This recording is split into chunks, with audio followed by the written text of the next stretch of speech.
ओम शांति।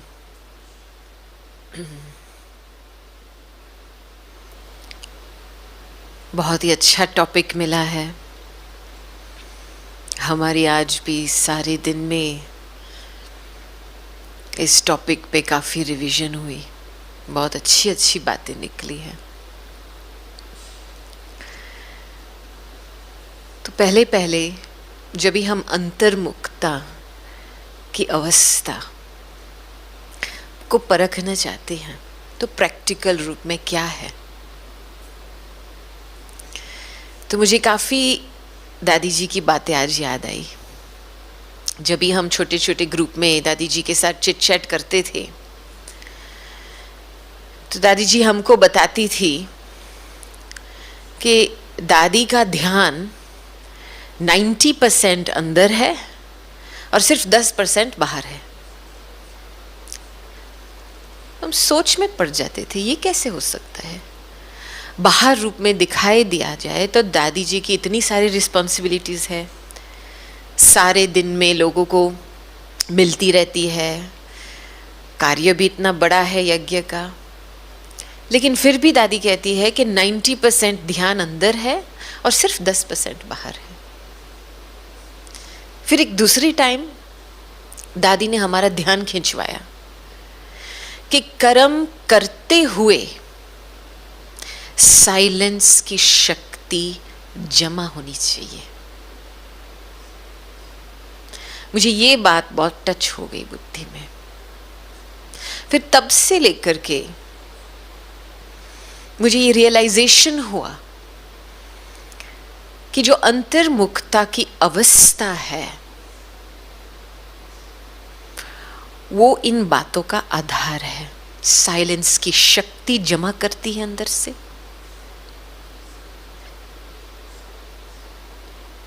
हमारा ध्यान अंदर रहता है, स्व के ऊपर स्वचिंतन रहता है, स्वदर्शन रहता है।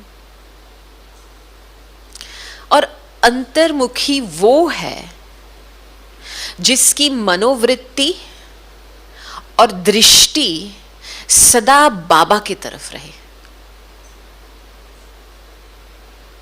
हमारी मनोवृत्ति दृष्टि कभी पुरानी दुनिया में, पुरानी बातों में, पुराने विचारों में चली जाती है, पास्ट में चली जाती है।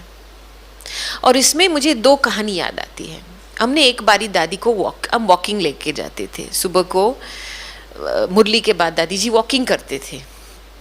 तो उस समय मैंने दादी को पूछा कि दादी आप प्लीज मेरी कमजोरी मुझे बताइए। तो दादी थोड़ा साइलेंस में चली गई।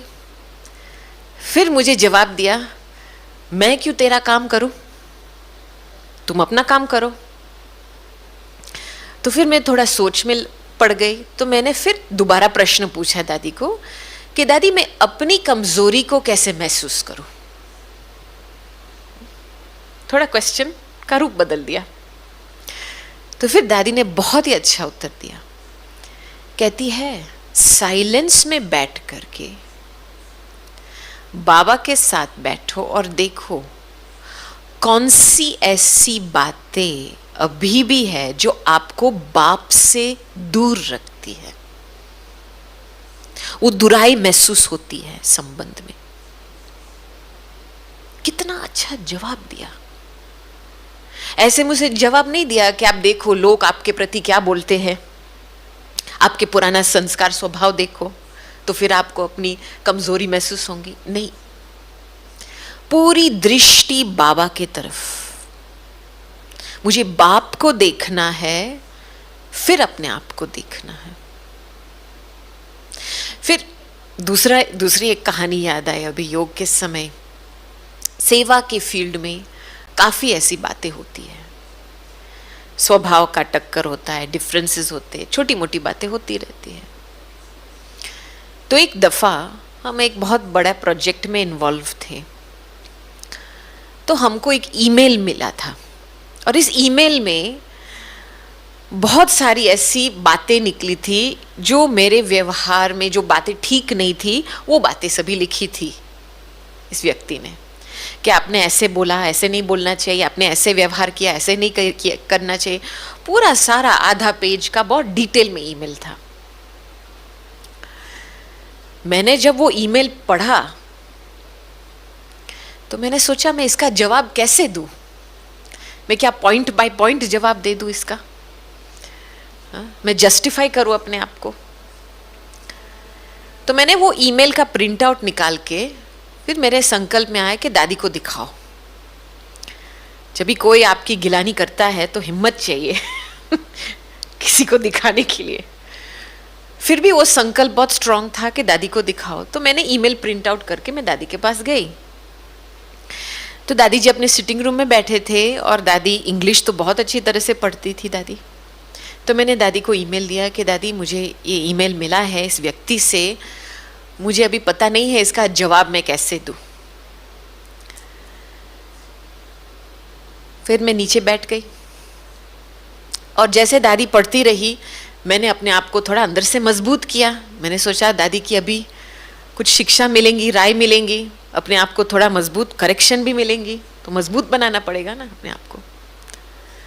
तो थोड़े समय के बाद दादी ने जब ईमेल पढ़ा फिर मेरे तरफ देखा और मुझे बहुत ही सिंपल जवाब दिया कि देखो, आप ये सारी बातें आपकी मन में रखेंगे तो जो बाबा ने आपको दिया है वो उस आत्मा तक नहीं पहुंचेगा। तो ये बातें आप मन में नहीं रखो, भूल जाओ। मुझे 1 सेकंड में मुक्त कर दिया, चिंता से मुक्त कर दिया कि हमारा काम क्या है, निमित्त होकर के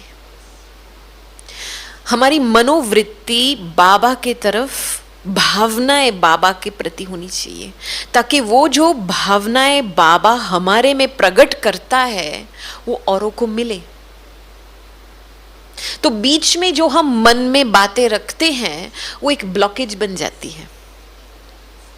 चलो आप में गुण बहुत है, अच्छाई बहुत है, लेकिन वो लोगों को महसूस नहीं होती है। जो बाबा ने दी हुई चीज है वो इनको महसूस नहीं होती है। तो प्रैक्टिकल रूप में अंतर्मुखी बनना माना क्या? दादी जी की मनोवृत्ति और दृष्टि सदा 2 चीजों के प्रति रहती थी, एक बाबा के तरफ और दूसरा एक विश्व की आत्माओं की तरफ। ज्ञान मंथन बहुत चाहिए, क्योंकि अंतर्मुखता एक ऐसी अवस्था है जिसमें मन और बुद्धि दोनों की पार्टनरशिप होनी चाहिए, एक होने चाहिए। देखो, बाहर मुक्ता का आधार क्या है? 2 बातें हैं। एक है परदर्शन, दूसरा है परचिंतन। थोड़ा सा भी परदर्शन शुरू हुआ, परचिंतन शुरू हुआ, वो चैनल बाहर की तरफ शुरू हो गया। और समझो आपका बाहर की तरफ एक चैनल शुरू हुआ तो सुख दुख का लेन देन भी शुरू हो गया। और इसमें क्या होता है कि मन का भी रस बाहर लगता है, कोई व्यक्ति में, कोई वस्तु में, मैं कुछ ये खाऊं, ये कुछ करूं। और जब भी वो रस बाहर की तरफ बैठ जाता है ना, तभी अंतर्मुखी हो नहीं सकते हैं, क्योंकि रस बाहर का बैठा है। तो मैंने ये भी देखा है, नोट किया है कि जब तक ज्ञान का रस नहीं बैठता है तब तक योग का रस भी नहीं बैठेगा, क्योंकि योग का आधार ही है अंतर्मुक्ता की अवस्था। हम रतन मोहिनी दादी जी के साथ एक इंटरव्यू ले रहे थे और टॉपिक दिया हुआ था फ्रॉम आइसोलेशन टू इंट्रोवर्जन। नहीं, बाहर की दुनिया में कहते हैं सेल्फ आइसोलेट, सेल्फ आइसोलेट। तो हम हमारे स्पिरिचुअल शब्द में कहेंगे कि सेल्फ इंट्रोवर्ट।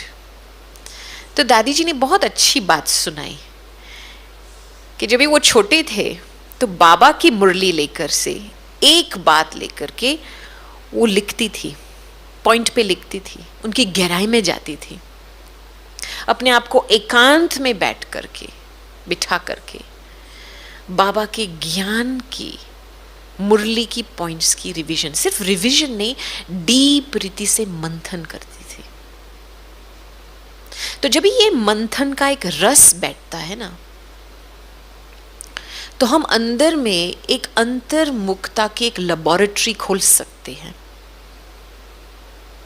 जब भी आपको किस चीज की इंटरेस्ट पैदा होती है तो इसमें आप प्रयोग भी करेंगे ना, और कोशिश भी करेंगे ना उसकी तरफ। जो भी ज्ञान की बातें हैं उसका रस बैठेगा तो इसका स्वरूप बनने की कोशिश करेंगे प्रैक्टिकल में। और देखो, कभी कभी लोग एक्सक्यूज भी करते हैं। कौन सा एक्सक्यूज देते हैं?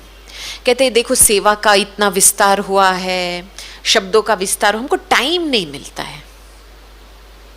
वास्तव में अंतर्मुखी बनना टाइम की बात नहीं है, ध्यान की बात है। मेरा ध्यान कहां है? और हमारे अंदर ये कैपेसिटी होती है। अब देखो एक सिंपल एग्जाम्पल, एक मां अपनी छोटी बच्ची को या बच्चा को ऐसे हाथ में ले लेती है, सब कुछ घर का काम करती है, खाना पकाती है, पैदल करती है, शॉपिंग जाती है, लेकिन ध्यान कहाँ रहता है? बच्चे के ऊपर ध्यान रहता है ना। काम सब कुछ करती है लेकिन बच्चे के ऊपर ध्यान रहता है। एक आंख यहां पे और दूसरा काम पे। ऐसे थोड़ी होता है कि मां बस खाना पकाने में बिजी हो जाती है और बच्चे को गिरा देती है। अरे होता है ऐसे? बस मैं भूल गई मेरे हाथ में बच्चा था।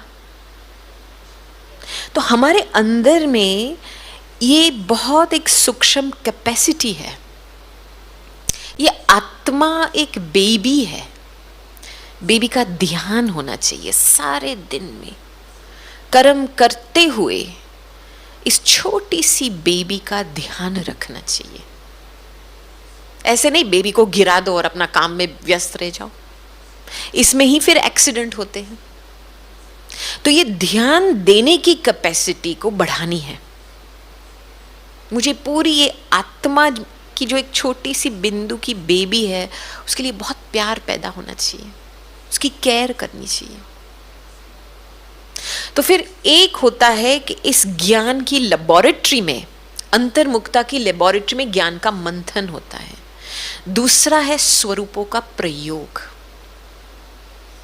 अलग अलग ज्ञान के स्वरूप बाबा ने बताए हैं, क्योंकि अंतर्मुखता की अवस्था है ही साकार में आते हुए आकारी स्थिति में स्थित होना।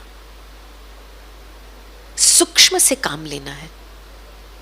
और जो भी हमारे स्वमान के टाइटल्स दिए हुए हैं वो सारे हमारे सूक्ष्म रूप है, उसका प्रयोग करना है।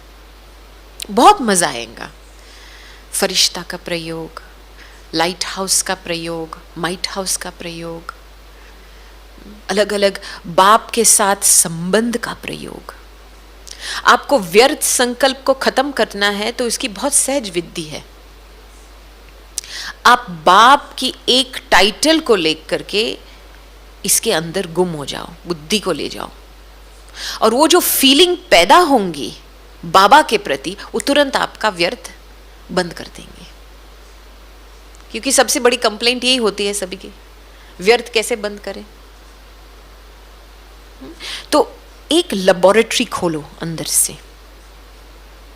दूसरा है कि फ्रॉम टाइम टू टाइम क्या होता है, जब भी हम खुद की चेकिंग करते हैं तो चेकिंग में यहां पर जो एक राज दरबार है जिसमें हमने कर्मेंद्रियों को भी देखना है, स्थूल की कर्मेंद्रियों को, सूक्ष्म की कर्मेंद्रियों को। और कभी कभी हमारे कर्मेंद्रिय चंचल भी होती है, अलबेले भी होती है, उसको टाइट करना होता है। अपने आप को ऐसे नहीं, लूज नहीं छोड़ो, क्योंकि जब भी अपने आप को हम लूज छोड़ देते हैं ना, तो पूरी हमारी कर्मेंद्रियों का ध्यान बाहर की तरफ चली जाती है। इसके लिए चाहिए खुद को अंतर्मुखता की गुफा में बिठाओ। गुफा में बैठ करके अपने कर्मेंद्रियों को टाइट करो। जैसे छोटा बच्चा होता है, नटखट होता है ना, छोटा बच्चा 2 मिनट के लिए बैठ नहीं सकता है, तो उसको क्या सजा देते हैं? आधे घंटे के लिए चुप होकर के बैठो। अपने आप को ऐसी सजा देनी चाहिए, फिर अपनी कर्मेंद्रियों कंट्रोल में रहती है। ये फोर्स की बात नहीं है, दृढ़ता की बात है। हमने एक बार दादी को पूछा था ये प्रश्न कि दादी आप योग में क्या करते हो, अपने आप को कैसे अंदर लेके जाते हो? क्योंकि दादी बहुत बारी कहती थी सूक्ष्म वतन यहाँ है, मूल वतन यहाँ है, अंदर चले जाओ। तो दादी जी ने हमको 5 स्टेप बताए थे, और हमने जब इस 5 स्टेप के ऊपर प्रयोग किया, बहुत ही तुरंत जैसे ऑटोमेटिक कर्मेंद्रिया शांत हो जाती है इसमें। तो पहला स्टेप डिटैच होना, अपना ध्यान अंदर रखो, अपने कर्मेंद्रियों से धीरे धीरे एनर्जी हटा करके अपने आप को डिटैच करो, इस शरीर से डिटैच। फिर दूसरा, अपने आप को न्यारा महसूस करो। मैं एक न्यारी प्यारी आत्मा हूं, एक विशेष आत्मा हूं। और फिर साक्षी की सीट पे बैठो, इस आंखों के पीछे भ्रुकुटी के सिंहासन पर बैठ जाओ। बाहर की दुनिया चल रही है और मैं अंदर साक्षी की सीट पे बैठी हूं। और फिर अपने आप को और ही गहराई में लेके जाओ, साक्षी दृष्टा की स्थिति, देखते हुए भी ना देखो, सुनते हुए भी ना सुनो। और फिर उसके बाद उपराम चले जाओ, बाबा के साथ मूल वतन में बैठ जाओ।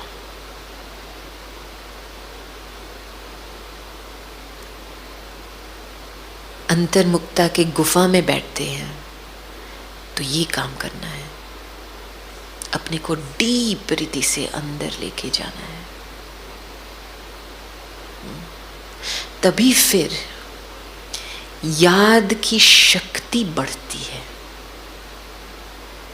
याद में इतनी सारी बातें हैं, मैं सार रूप में बताऊंगी तो याद की शक्ति है प्यार की शक्ति। एक बहुत गहरा प्यार जुड़ता है बाबा के साथ, और याद में बहुत सारी चीजें मिलती है। चिट-चैट में हम जब दादी जी के पास चिट-चैट करते थे तो बहुत ऐसी अच्छी बातें निकली कि याद में 5 बातें मिलती है आत्मा को, और अपने आप को चेक करना है कि मुझे मेरी याद से ये 5 बातें प्राप्त होती है या नहीं। क्योंकि हम ऐसे कभी कभी याद में बैठते हैं, लूज होकर के बैठ जाते हैं, चलो थोड़ा बहुत भावना की फीलिंग आई और बाकी टाइम बस इधर उधर ध्यान था, फ्लैट फीलिंग था।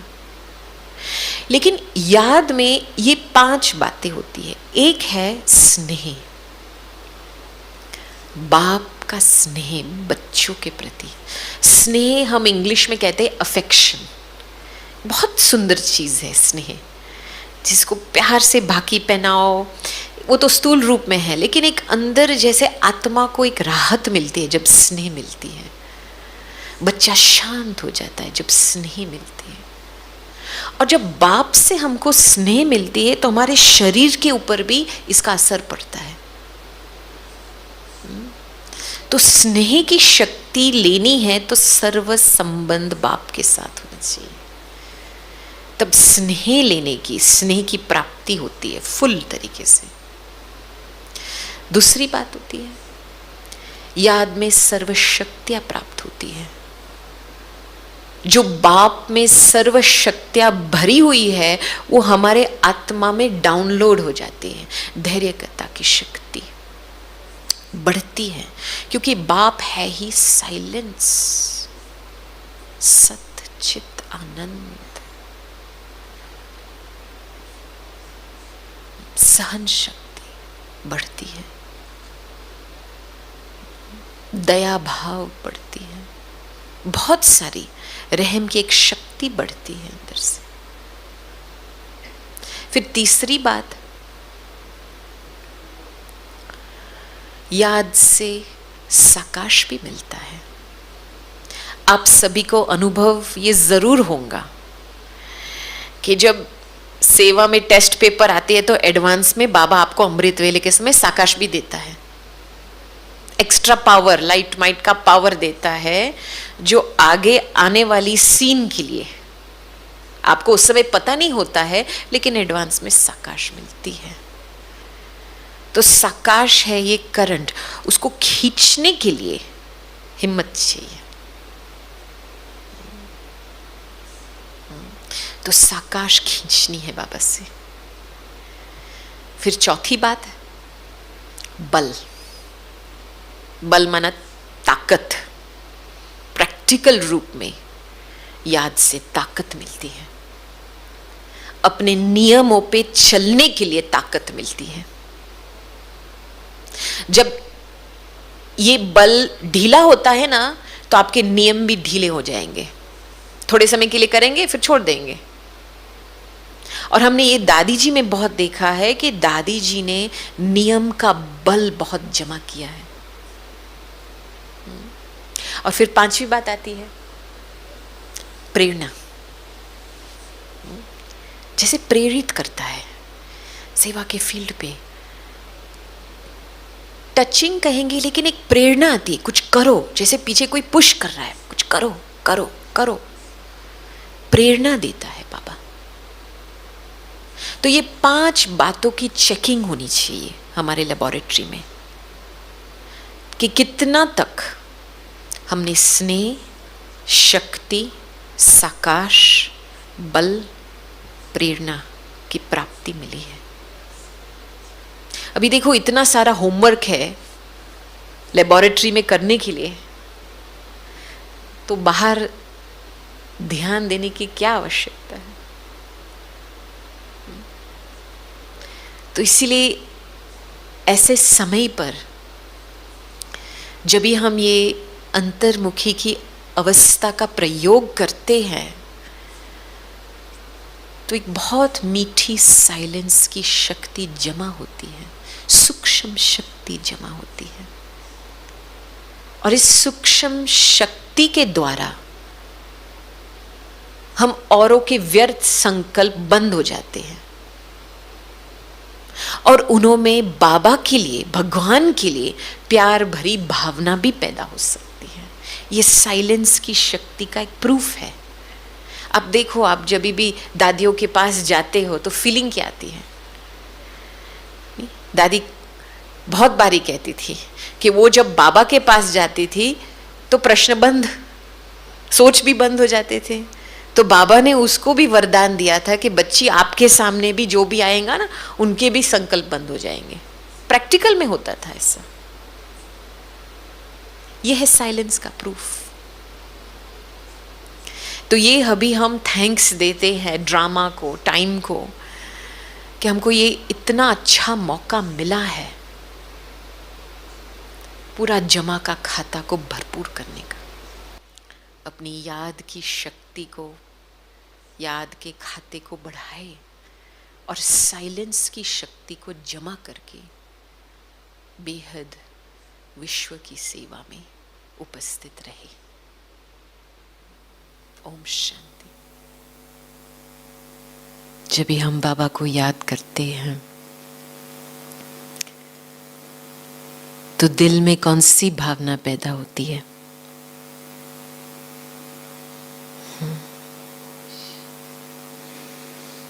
क्षमा भाव, दया भाव, प्यार का सागर। और ये एक सेकंड की याद में हम जैसे हद से निकलते हैं और बेहद में चले जाते हैं।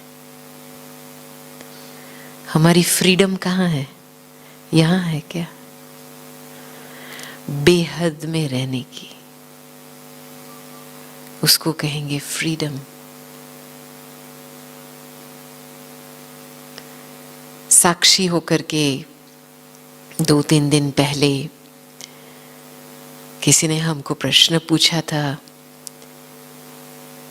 कि अभी वर्तमान समय पर क्या चुनौतियां हैं। चलो मोटे रूप से तो दिखाई देता है, लेकिन वर्तमान समय पे टाइम की सिग्नल्स क्या है? तो साक्षी होकर के हमने 3 बातें नोट किया। एक है तो दुनिया के लेवल पे, ग्लोबल लेवल पे देखा जाए तो सारा ये ग्लोबल हेल्थ पैंडेमिक चल रहा है कोविड का, लेकिन इसके पीछे सिर्फ एक शब्द है, स्वच्छता। अब देखेंगे सब कुछ स्टेरिलाइज कर लो, हैंड सैनिटाइज करो, सोशल डिस्टेंसिंग रखो, जैसे सारी दुनिया की सफाई हो रही है हमारे लिए। यही है ना, सतयुग से पहले ये सैनिटाइजेशन तो होना चाहिए ना, थोड़ा सा स्टेरिलाइजेशन थोड़ा होना चाहिए ना। हाँ, कीटाणु का नाश करने के लिए। लेकिन हमने ये बात जरूर नोट की है हमारे अनुभव से, और हम और मंदा बहन दोनों इस बात पे वार्तालाप हो रही थी कि जब कोविड लगता है किसी को तो वो लास्ट स्टेज होता है। पहला स्टेज जो होता है कि अंदर की मानसिक हलचल शुरू होती है। कोई भी प्रकार संकल्पों की वीकनेस, समझो आपने खुद के प्रति ऐसे कमजोर संकल्प पैदा किया, या आप कोई भी सिचुएशन में रिएक्शन शुरू किया, वो जैसे अंदर का वायरस जो एक्टिवेट होता है ना, वो बाहर का वायरस को खींचता है। फिर अंदर की हलचल के आधार से लास्ट में फिर वायरस पकड़ता है, क्योंकि इसकी एंट्री पॉइंट ये है कमजोरी। तो अभी के समय अनुसार खुद को कौन सी स्थिति में रखना है। जब भी हम हॉस्पिटल की यात्रा में थे, बहुत अच्छी यात्रा हुई। उस समय मोहिनी बहन न्यूयॉर्क का फोन आया था और उन्होंने बस केवल एक बात बताई हमको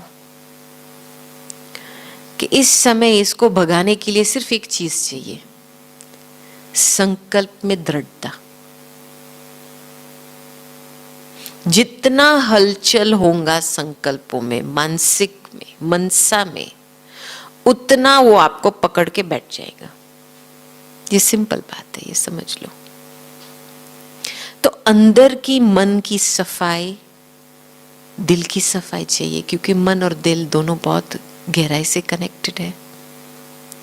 तो ये सारा अभी के समय अनुसार जो हवा में फैल रहा है वो है स्वच्छता, सफाईता, सच्चाई। ये थीम है अभी के समय अनुसार। तो वो रहा ग्लोबल लेवल पे, तैयारी हो रही है। और किसी ने हमको पूछा, बहन जी अभी क्या विनाश शुरू हुआ है? मैंने बोला वो तो कब से धीरे धीरे शुरू हुआ है, लेकिन जो फाइनल भपका है वो अभी नहीं है। अभी है हिसाब किताब चुकतो होने का टाइम। और ये समझो एक छोटी सी वायरस निमित्त बनी है हमारा हिसाब किताब चुकता करने का। जहां पे कमजोरी रह गई है उसको मिटाने के लिए। क्योंकि जो भी व्यक्ति अभी आइसोलेशन में बैठेगा अपना पुरुषार्थ का फल लेके बैठेगा ना, फिर जो जितना समझ है जितना योग बल है यूज करना पड़ेगा ना उस समय। दूसरे लेवल पे जो हमने देखा ब्राह्मण परिवार में, हमारे ब्राह्मणों के लिए हमारा फाइनल डेस्टिनेशन, हमारा मंजिल कौन सा है? कर्मातीत अवस्था और बाप समान बनना और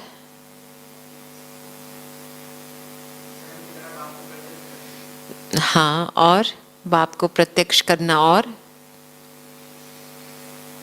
हमारा रेस में जो लास्ट में डेस्टिनेशन होता है ना, फिनिश लाइन, ब्राह्मणों के लिए फिनिश लाइन क्या है? फरिश्ता बनना, संपूर्ण पवित्रता, ये हमारी फिनिश लाइन है। राइट? पवित्रता में संपूर्णता और संपन्नता। राइट बात है ना? ये मंजूर है कि ये आपकी फिनिश लाइन है। अभी आप देखेंगे हम सभी ब्राह्मण यात्रा में तो है, लेकिन एक दौड़ में भी है, एक रेस में भी है। और आपको पता है ना, लौकिक रूप में जब भी कोई दौड़ता है तो जैसे दौड़ शुरू करते हैं थोड़े समय के बाद अर्ली स्टेजेस में वो कहते हैं एक रनर्स ब्लॉक आता है। रनर्स ब्लॉक जिसमें थोड़ा सा अंदर लगता है अपने आप को थोड़ा पुश मोटिवेट करके आगे बढ़ाना है। उस समय आपको जो साइड में खड़े होते हुए लोग जो आपको उमंग उत्साह देते हैं, चीयर करते हैं, गुड विशेस भेजते हैं, वो आपको बहुत मदद आएगा वो ब्लॉक को पास करने के लिए। और जब भी आप वो रनर्स ब्लॉक पास करेंगे तो ऐसे लगेगा आप सदा के लिए दौड़ सकते हैं, ऐसी फीलिंग आती है। वो पहले स्टेजेस में होता है, लेकिन आपको बहुत सारा सहयोग मिलता है उस ब्लॉक को पार करने के लिए। लेकिन जो लास्ट का स्टेज होता है जहां पे आपको फाइनल जैसे फिनिश लाइन दिखाई देती है और केवल 10% बाकी है, लेकिन उस 10% 90% एफर्ट चाहिए उसको कंप्लीट करने में। और उसमें आप अकेले हो, उसमें खुद की फोकस कंसंट्रेशन कि मुझे वहां पहुंचना ही है, कोई और इस तरफ संकल्प नहीं जाना चाहिए। ये कहां तक आगे है, मेरे से आगे है, मैं पीछे हूं, कंपटीशन की भावना, किसी और को देखते हैं, कुछ नहीं चाहिए वो स्टेज पे। केवल फिनिश लाइन पे फोकस चाहिए। और ये है एक बल, एक भरोसा की स्थिति। कुछ भी हो जाए, आपको कोई स्वीकार करे या ना करे, आपको कोई सहयोग देवे या ना देवे, एक संकल्प नहीं उठना चाहिए। चलो ये भी एक मोटा रूप के संकल्प कहेंगे, रिएक्शन वाले। लेकिन सूक्ष्म रूप के संकल्प जो हमारे लिए एक सोने के जंजीर बन जाते हैं लास्ट में, वो कौन से संकल्प होते हैं? कितनी सेवा की है हमने, श्रेष्ठ कर्मों का भी एक सुनहरा जंजीर हो जाता है।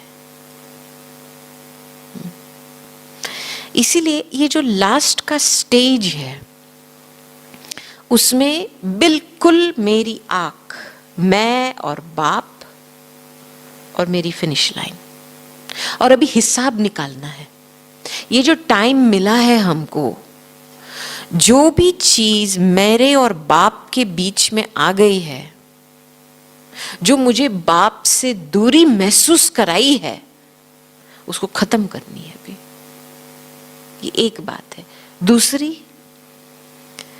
कि अभी खुद का हिसाब निकालना है, क्योंकि ये हिसाब किताब चुकतू करने का टाइम।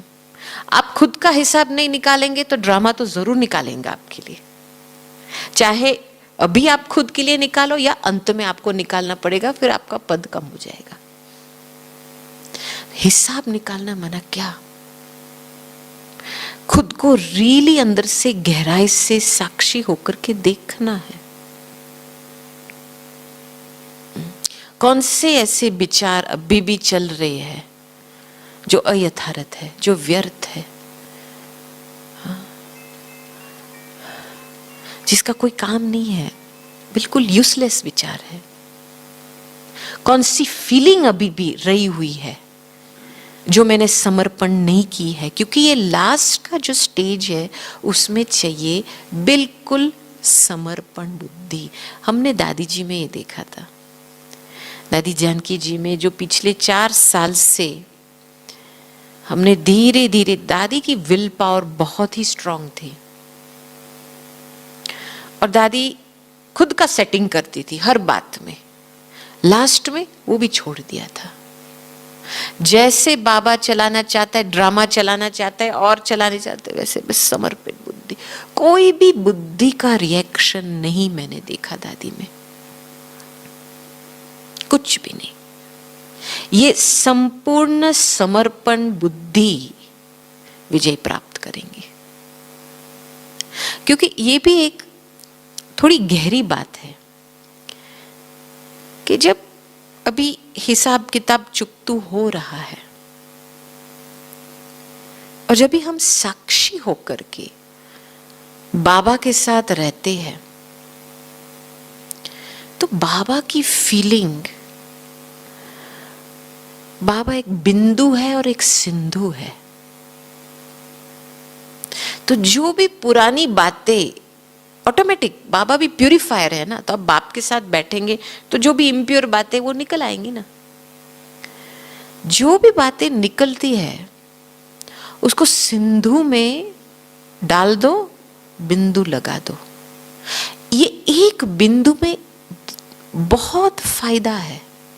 एक है बिल्कुल हिसाब को बंद कर देता है, दूसरा सेम टाइम उस बिंदु से आपका जमा का खाता खुलता है। इसीलिए साक्षीपन की स्थिति में इतना फायदा है, क्योंकि इस स्थिति में जो बाप बिंदु और सिंधु है उससे हम खुशी से पास्ट को गुड बाय करते हैं, बिंदु लगाते हैं, सिंधु में सारी बात समा गई और खुशी खुशी से आगे का जमा करते हैं। ये 1 सेकंड में ये हो सकता है, लेकिन आपने थोड़ा सा भी सोच शुरू किया, मैं क्यों यहां तक पहुंचा हूं, अरे कैसे होगा मेरे से, पहुंचेंगे या नहीं पहुंचेंगे, इतना सारा गलतियां की है, होगा या नहीं होगा। आपने खुद अपना ट्रैफिक जैम बनाया। आप देखो मंजिल कहाँ है, यहां ही है ना, यहां ही नई दुनिया है, यहां ही हमारी सत्व प्रधान स्थिति है, हमारी संपूर्ण अवस्था यहां ही है। अब देखो, आप जब गाड़ी में कई जगह पे जाएंगे आपको वो बिल्डिंग नजर में आएगा, नजदीक है, 1-2 मिनट का रास्ता है गाड़ी में। लेकिन जब आपकी गाड़ी और उस बिल्डिंग के बीच में ट्रैफिक जैम होता है तो 2 मिनट का रास्ता आधा घंटा भी लग सकता है। क्यों? ट्रैफिक जैम के कारण। तो अभी के समय अनुसार जो भी आप संकल्प रचते हैं, जो प्योर नहीं है, यथार्थ नहीं है, योग से पैदा हुआ संकल्प नहीं है, वो जैसे जनरल विचार चलते हैं, वो समझ लो आप खुद का ट्रैफिक जैम बना रहे हो। और वही ट्रैफिक जैम आपको अपनी मंजिल से दूरी महसूस कराएंगे। दूर नहीं हो आप धोखा खाएंगे आपके संकल्पों के विस्तार से। इसीलिए डोंट थिंक, ये समय है बिल्कुल साक्षी स्थिति, बिंदु सिंधु बिंदु सिंधु बिंदु सिंधु, डोंट थिंक। और आप देखेंगे, मैजिक देखेंगे इस बात में, क्योंकि वास्तव में देखो सभी के पास हिसाब किताब है, ये बड़ी बात नहीं है। चुकतू तो करना है, जो भी किया है 63 जन्मों के लिए वो तो चुकतू करना है, इसका डोंट केयर करो।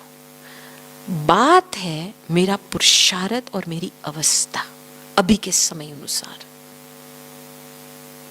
उसका ध्यान रखना है। क्योंकि दादी हमको कहती थी कि आपको अपनी अवस्था को ऐसा रखना है कि कोई भी आपको याद करे, आपकी याद से ही उसकी अवस्था बने। आप सोचो, ये गहरा एक संबंध है हमारे बीच में। हमारी अवस्था क्या है? वाइब्रेशन है ना, फीलिंग है ना। हम इस समय जो भी फीलिंग में हम रहेंगे ना, जो भी व्यक्ति हमको याद करेंगे, वो उस फीलिंग उसके अंदर पैदा होगा उस समय में। अभी आप सोचो, आपके अंदर वीक थॉट्स, वेस्ट फीलिंग, ये सब खिचड़ा बिचड़ा चलेगा तो कितनी डिससर्विस होती है। वो सिर्फ फीलिंग्स में रहने की कितनी डिससर्विस होती है। आपने कुछ बोला भी नहीं है, लेकिन वो सारी किचड़ेपन की एनर्जी अभी अंदर घूम रही है, सफाई नहीं की है आपने। तो आपस में ब्राह्मण परिवार में मैं जब देखती हूं कि अभी के समय अनुसार चलो हर एक अपना हिसाब किताब चुकतू कर रहा है, मुझे मेरी मंजिल पे फोकस रखना है। संपूर्ण पवित्रता तो मेरी मंजिल है, लेकिन पवित्रता की धारणाएं उसको यूज करके सहयोग देना है। पवित्रता की धारणाएं क्या है इस समय में? रहम भाव, जो कोई व्यक्ति गिरा है उसको उठाओ। नो जजमेंट, किसी के प्रति कोई भी जजमेंट। आपको क्या पता वो बेचारा इस हालत में है, आपको क्या पता इसके पूर्व जन्म में क्या था, तो आप किस आधार से जज करेंगे? निस्वार्थ भाव। अभी टोटल सहयोगी बनना है, ईश्वरीय गुण लेकर के सहयोग देना है, लोगों को आगे बढ़ाना है, फिर आप ऑटोमेटिकली आगे बढ़ते रहेंगे। पवित्रता की धारणा है दया भाव, रहम भाव। क्योंकि हम अकेले तो मंजिल पर तक नहीं पहुंचेंगे ना, सहयोग से पहुंचेंगे। तो ये भी देखना है कि आपस में, परिवार में अभी कौन सी सहयोग की जरूरी है। रहम की दृष्टि, साफ वृत्ति, अनासक्त वृत्ति, नॉन जजमेंटल वृत्ति, दया भाव। फिर हम सभी की भावनाएं क्षमा के सागर में समा सकते हैं। और वो जो फॉरगिवनेस कहते हैं ना, हम जो भी हुआ कोई हर्जा नहीं, कोई बात नहीं, कोई बात नहीं, आगे बढ़ो, आगे बढ़ो, आगे बढ़ो, चलो आगे बढ़े, आगे बढ़े, आगे बढ़े। पवित्रता की ये धारणा है, परिवर्तन शक्ति पैदा होती है उससे।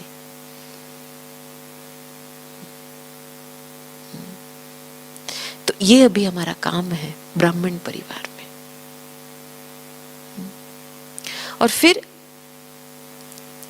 इसके संबंध में जब भी मैंने संकल्प की बात उठाई थी, मुझे याद है कई साल पहले दादी जानकी का एक मंत्र था, don't think. Bar bar classes में वही मंत्र चलता था, डोंट थिंक, डोंट थिंक, ना सोचो, ना सोचो। तो लंदन में जब दादी जी आए थे एक बारी, तो एक कुवैत का एक बड़ा बिजनेसमैन आया था, खास दादी जी को मिलने के लिए आया था। तो उसने दादी को बोला, दादी मैं तो एक बड़ा बिजनेसमैन हूँ और आप बोलते हो डोंट थिंक, अभी मैं सोचूं नहीं तो मैं अपना बिजनेस कैसे चलाऊं? अभी 2 वीक के बाद सुल्तान के सामने एक बड़ा बिजनेस प्रपोजल डालना है और मेरी 20 की टीम लगी है इसके पीछे। अभी ये डोंट थिंक की परिभाषा क्या है? दादी ने बहुत ही सुंदर जवाब दिया उस समय। दादी ने खुद की अनुभव से बताया कि दादी अपने लिए 2 संकल्पों से दूर रहती है। एक है मुझे कुछ करना है, मुझे कुछ करना है। चलो जो करना है क्लियर है ना बात, तो कर लो। ये एक्स्ट्रा एडिशन मुझे कुछ करना है मनसा में क्यों लाते हो? ये सूक्ष्म अभिमान की निशानी है, वो भारीपन लेके आती है। आप जब किसी के साथ हो और वो बार बार बोलता रहे मुझे ये करना है, मुझे ये करना है, मुझे, वो सुन करके भी आप थक जाते हो। और वही बंदा थक जाता है, फिर करने के समय में कोई एनर्जी रहती नहीं है करने के लिए। बस इतना सोच लिया, सोचता है कर लिया। धोखे खाते हैं इस संकल्प से। तो ये पहला संकल्प, मुझे कुछ करना है, इससे दूर रहो। आएगा संकल्प, लेकिन उसके संकल्प में डूब नहीं जाओ। दूसरा संकल्प, मैंने कुछ किया। होता है ना, जो कर्म अच्छे करते हैं, सेवा में अच्छा करता, उसकी थोड़ी सी फीलिंग हम ले लेते हैं ना, मैंने कुछ किया। वो फीलिंग स्वीकार कर लेते हैं उस समय। तो धीरे धीरे मैंने कुछ किया, वो फीलिंग जब बढ़ती है, वो भी एक सूक्ष्म बोझा बनता है आत्मा पर।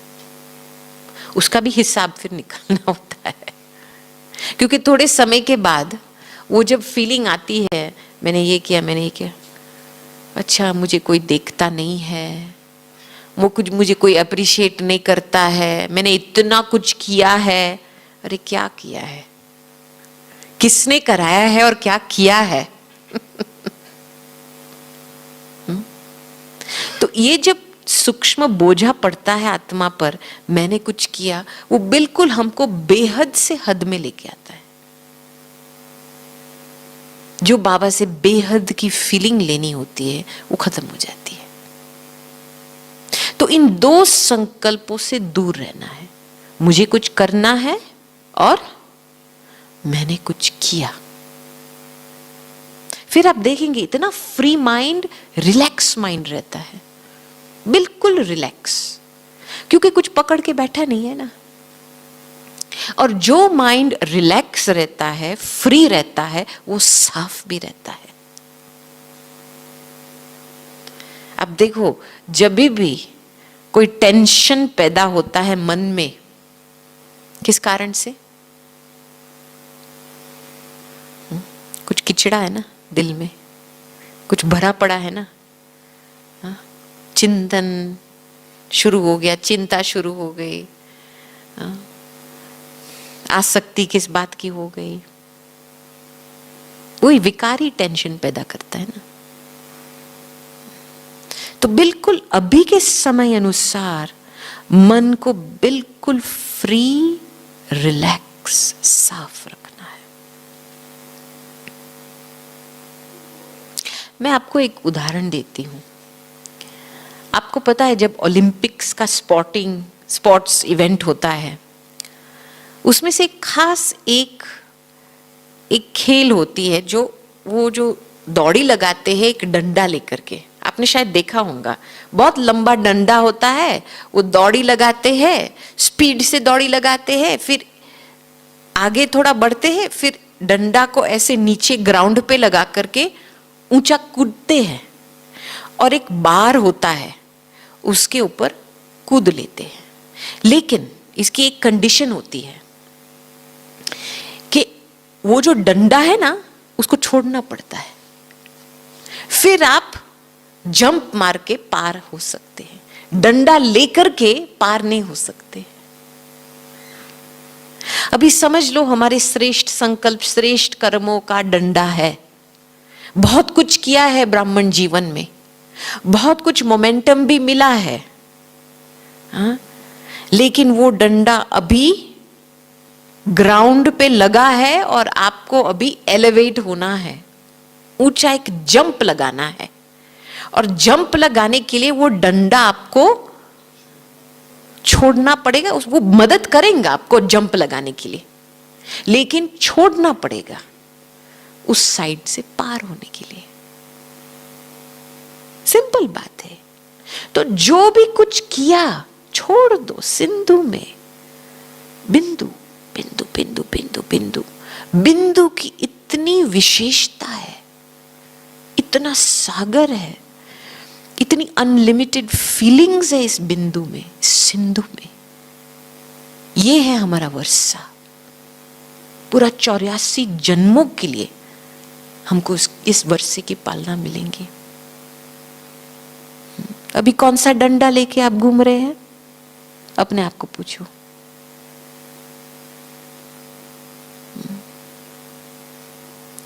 ये ब्राह्मण परिवार की बात। अभी स्व के ऊपर आती हूं। 2-3 दिन पहले हमारे साउथ अफ्रीका के भाई बहनों के साथ एक छोटी सी मुलाकात हुई, चिट चैट भी हुई। उस समय चिट चैट में मैंने नोट किया, पर्सनल लेवल पे अभी हर एक को 2 बातें की टेस्ट आती है। एक है अचानक रिएक्शन। आप चलते हो, कुछ होता है, अचानक अंदर से कुछ रिएक्ट होता है। दूसरी बात है निराशा, डिसहार्टनमेंट कहेंगे ना, साहस की कमी, कर सकेंगे नहीं कर सकेंगे, पहुंच पाएंगे, बोझा बहुत है, चलो छोड़ दो, जो मिलेगा सो अच्छा है, निराशा की कमी। अभी के समय अनुसार ये 2 टेस्ट पेपर है। पहला जो है, जो रिएक्शन का, जो अचानक आ जाता है। आप तो अपने आप को सोचते हो कि मैं तो बहुत अच्छा पुरुषार्थ कर रहा हूं, बहुत अच्छा योग भी हो रहा है, तो अचानक ये रिएक्शन क्यों हुआ? क्योंकि अभी भी कुछ चित्त में भरा हुआ है। जब भी चित्त में कोई ऐसी बातें, ऐसी कोई सीनरी, ऐसी कोई पुरानी बातें अभी भी भरी हुई है, वो लास्ट में आपको धोखा देंगी। कैसे? आपको रिएक्शन में लेके आएंगी। क्योंकि हिसाब तो चुकता करना है ना, घर जाना है तो चित्त साफ होना चाहिए ना। तो इसके लिए ड्रामा आपके सामने बहुत सारे सीन्स लेके आएंगे। वो जो चित्त में भरी हुई छोटी सी ऐसी कीड़ी जैसी बात होंगी, उसको निकालने के लिए। और वो किस रूप से निकलेगा? रिएक्शन में। तो इसलिए अभी के समय अनुसार जो हमको टाइम मिला है, मैं अपने लिए कहती हूं, बहुत गहरा रूप से चित्त को साफ करना है। बिल्कुल जो भी पुरानी सीन्स है, किसी के साथ व्यवहार में किसी का संस्कार स्वभाव नोट किया है, अंदर चला गया है, आपके मन में चित्त में चला गया है, उसको साफ करो। मुझे याद है एक बारी ऑक्सफोर्ड में आरसी मीटिंग हो रही थी, तो उस समय हम ट्रांसलेशन के लिए बैठे थे। तो दादी ऑलवेज मीटिंग से पहले थोड़ा स्पिरिचुअल रूहान करती थी। तो उस दिन हम सर्कल में बैठे थे, तो दादी जी ने हमको प्रश्न पूछा कि अभी हर एक अपनी अभी के वर्तमान समय की कमजोरी बताओ। तो हमको 5 मिनट साइलेंस दिया था, और उस साइलेंस में खुद का आईना को देखने को मिला। और मैंने अपने लिए ये चीज नोट किया कि देखो, मेरे मन में किसी के प्रति बद्दुआ तो नहीं है, क्रिटिसिज्म भी नहीं है, जजमेंट भी नहीं है, लेकिन मैं नोट करती हूं, नोट हो जाता है। किसी की अयथार्थ बोलचाल वो नोट हो जाता है। मैंने ये अपने लिए देखा। तो जब मेरा टर्न था, दादी हर एक का सुन रही थी और हर एक को एक टोटका दे रही थी रिस्पॉन्स में। जब मेरा टर्न आया तो मैंने दादी को बोला, दादी मेरे मनसा में तो ऐसे संकल्प नहीं आते हैं, लेकिन मैंने देखा कि नोट हो जाता है किसी का स्वभाव। तो दादी ने जवाब क्या दिया, और ही आत्मा की गहराई में चले जाओ।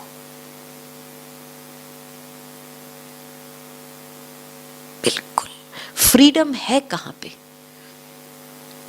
आत्मिक फीलिंग्स में फ्रीडम है, परमात्मा की फीलिंग्स में फ्रीडम है।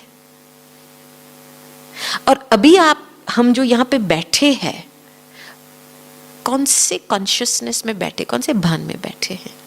कि मैं गोपी बैठी हूं, इस नाम रूप का भान लेकर के बैठी हूं। ये हम नाम रूप लेके चलते फिरते हैं, हमको उस समय कॉन्शियस नहीं होता है कि ये नाम रूप के भान में मैं चलती फिरती हूं। ऑटोमेटिक है ये एक देह भान का ऑटोमेटिक मशीनरी है, समझ लो। तो जब भी हम अपने नाम रूप के भान में फंसे हैं, तो हम औरों का भी नाम रूप नोट करेंगे ना, ऑटोमेटिक है ना। तो इसीलिए बहुत ही अंदर आत्मा की एनर्जी में बहुत डीप चले जाने, वो आपे ही छूट जाएंगी। जब नाम रूप का भान छूटता है ना, आपे ही औरों का नाम रूप का भान छूट जाता है। फिर आपको वो चीज याद ही नहीं आएंगी, जैसे कोई पूर्व जन्म की बात थी, बिल्कुल भूल जाएंगे आप। और ये भूलने में बहुत फायदा है, मन को, दिल को, स्वस्थ को, श्वास को और शरीर को। क्योंकि हमने एक बारी दादी को पूछा था फॉरगिवनेस के बारे में। चलो हमने कुछ भूल किया है, मन खाता है, तो खुद को फॉरगिव करना माना क्या? दादी ने एक लाइन में जवाब दे दिया, भूल जाओ। मम्मा भी कहती थी ना, हाँ, पहले तो हम पहला मिस्टेक कर लेते हैं, वो पहला नंबर का मिस्टेक होता है। दूसरा मिस्टेक क्या होता है कि हम वो ही पहले मिस्टेक को बार बार रिवाइज करते हैं। भूल जाओ, भूलो। आत्मा की फीलिंग्स में जाकर के उसको छोड़ो, छोड़ो तो छूटे। भूलो भूलो भूलो। अभी भूलने की शक्ति ज्यादा तेजी में बढ़ानी है, और फिर आप पे ही फॉरगिवनेस, क्षमा भाव पैदा होती है, रहम भाव पैदा होती है। और इतना अच्छा लगता है खुद को, ऐसे लगता है मेरा भाग्य खुल रहा है, मेरा भाग्य मुझे आगे लेकर के चला रहा है, बाबा मुझे चला रहा है, मेरा भाग्य मुझे चला रहा है, मेरी मंजिल मुझे आकर्षण करके खींच रही है। मेहनत की फीलिंग नहीं होती है। अभी के समय अनुसार हमको एक गोल्डन चांस मिला है, और है, हमारा मंजिल फिक्स है, हमारी डेस्टिनेशन फिक्स है। अभी आप जो बनना चाहते हो बन सकते हो, आपकी अवस्था के ऊपर है। अभी की जो आपकी फीलिंग है खुद के प्रति, इसके ऊपर आधारित है। इजी है, बस अवस्था का ख्याल करो। कैसे भी करके अपने मन को रिलैक्स्ड, फ्री, ऊंची भावनाओं में बहलाओ। कुछ भी हो जाए, सहन तो करना पड़ेगा थोड़ा बहुत। ऐसे स्वराज्य मिलने वाला नहीं है। जो राजा अपनी राजाई को छोड़ के जाता है, फिर खुद के राजाई में मिनिस्टर्स अपने बीच में संघर्ष होता है, फिर प्रजा भी निराश हो जाती है। हाँ, तो फिर जब भी वो राजा वापस आएगा तो क्या वो जल्दी स्वीकार करेंगे राजा को? प्रजा स्वीकार करेंगे जल्दी? मिनिस्टर स्वीकार करेंगे जल्दी? नहीं करेंगे ना। राजा को फिर से प्रूव करना पड़ेगा कि मैं राजा हूं। किस आधार से? ज्ञान के आधार से, प्रेम के आधार से, गुणों के आधार से। सहन भी करना पड़ेगा, सुनना भी पड़ेगा। तो यही हमारी राजधानी है ना, यहाँ पे कुछ तो सहन करना पड़ेगा। पुराने संस्कार, स्वभाव। तो इसमें डूब नहीं जाओ। क्यों है, हो रहा है, कैसा हो रहा है, कब तक खत्म होगा, ये सारी फालतू बातें। सहन करो, मैं राजा हूं, बैठो शांति से। हलचल कितने समय तक रहेंगी? कायम के लिए तो नहीं रहेंगी ना। और जो बात आएंगी वो जाएंगी तो जरूर। बस पेशेंस का काम लो, धीरज का काम लो। ये हमने दादी जी में दो विशेष गुण देखे हैं।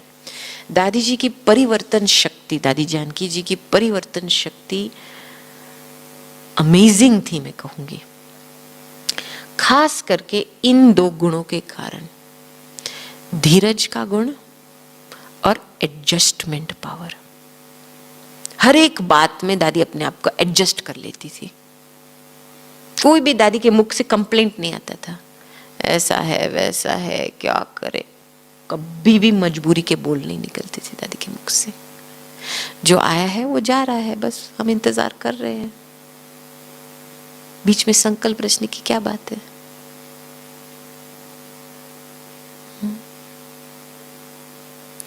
तो वर्तमान समय स्वच्छता, डीप क्लीनिंग चाहिए अभी, बिल्कुल डीप क्लीनिंग। हमारी सेफ्टी है हमारी स्वच्छता। ये है वर्तमान समय के सिग्नल्स। तो अभी दृढ़ संकल्प लेकर के योग में बैठेंगे और बाकी जो और रहा हुआ है क्लीनिंग में, उसका दृढ़ संकल्प लेकर के बैठो, हो जाएगा। ओम शांति।